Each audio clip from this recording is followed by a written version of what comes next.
ဒီကားကိုရွတ်လို့ကျွန်တော်လည်းကားရတာဖုံဖုံကိုယ်တိုင်ကလည်းပြောတယ်ပေါ့နော်မင်းကားကောင်းကောင်းရလိမ့်မယ်ဆိုပြီးတော့လေပြောဖူးတာရှိရတချို့ဆိုရင်ဆိုသိရပေါ့နော်ထူးခြားပါတယ်နော်တဲ့ကားလိုချင်လို့ဆူတောင်းတာတဲ့တစ်နှစ်အတွင်းရခဲ့ပါတယ်တဲ့အမှကျွန်တော်ပြောပြမယ်တိလားကျွန်တော်တော့ဆိုလို့ရှိရင်ကျွန်တော်ပထမဦးဆုံးစစီတော့ဘက်ကာလေးအိုက်ကားတစ်စီးပဲနည်းနည်းညံ့တာလေးစီလိုက်ကျန်တဲ့ကျွန်တော်အစ်စ်ဝယ်သမျှကားလုံးဝ0ကီလိုတွေအဲ့လိုအမိုက်စားပဲပေါ့နော်ကျွန်တော်တက်နိုင်တဲ့အနေထားမှာတော့ကျွန်တော်အမိုက်စားလေးပေါ့စီးရတာပေါ့နော်ဟိုလို3000နဲ့3000နဲ့တော့စီးရတာမဟုတ်ဘူးကွယ်ကိုအခြေအနေလေးနဲ့ပေါ့အဲ့တော့ပြောပြမယ်တိလားဗလိမာတွေကိုကြောက်လို့ရှင်းပြတည်းတခါတော်ပြီးရှင်းမပြတော့ဘူးเนาะအဲ့တော့ဟိုကျွန်တော်ကစပြီးတော့ကားစီးတော့ကြတော့အဲ့ဘယ်တာခစ်တုံးကကြတော့3360လားမသိဘူးဖြစ်ကျွန်တော်ကားစီးကျင်နေပြီကျွန်တော်အမအနေကားစီးကျင်နေဆိုကားဝယ်ဖို့ဆိုပြီးပတ်ဆက်တောင်းနေချိန်မှာကျွန်တော်ဘာလို့လဲဆိုတော့ကျွန်တော်ကအဲ့ဒီပတ်ဆက်တွေကျွန်တော်ပိုင်သမျှပတ်ဆက်တွေကိုသူများကိုကျွန်တော်ကအတိုးနဲ့ချီးလိုက်တာချီးလိုက်တော့ကြတော့ကျွန်တော်ကဘာလို့လဲဆိုတော့ရှိသမျှရွှေတွေအကုန်လုံးကိုအတိုးတွေနဲ့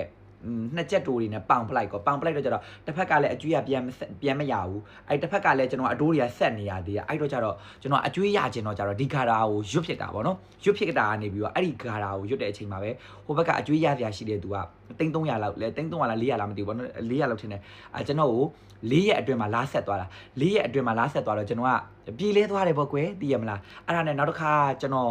ကားအသစ်စီးမယ်လို့တော့ Mitsubishi Xpander စီးမယ်ဆိုတော့ကျွန်တော်က van chain နဲ့ဝယ်တာကို van chain နဲ့ဝယ်မယ်ဆိုတော့ကြတော့မလွယ်ဘူးဒီလားအဲ့တုန်းကဆိုအဲ့လိုမျိုးကားတွေလုံးတွေပေးကားစားဆိုတော့မလွယ်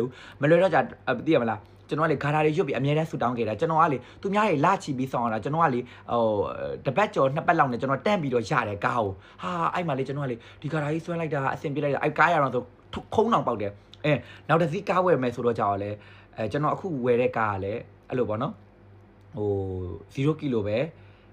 သူတို့ဒီပေါ့နော်စက်ရုံကနေထွက်ခါစားတကြံမတိုင်ခင်ကျွန်တော်ကစီးကျင်တာတကြံမတိုင်ခင်တော့မရနိုင်ဘူးဆိုတော့ကြတော့အဲ့နဲ့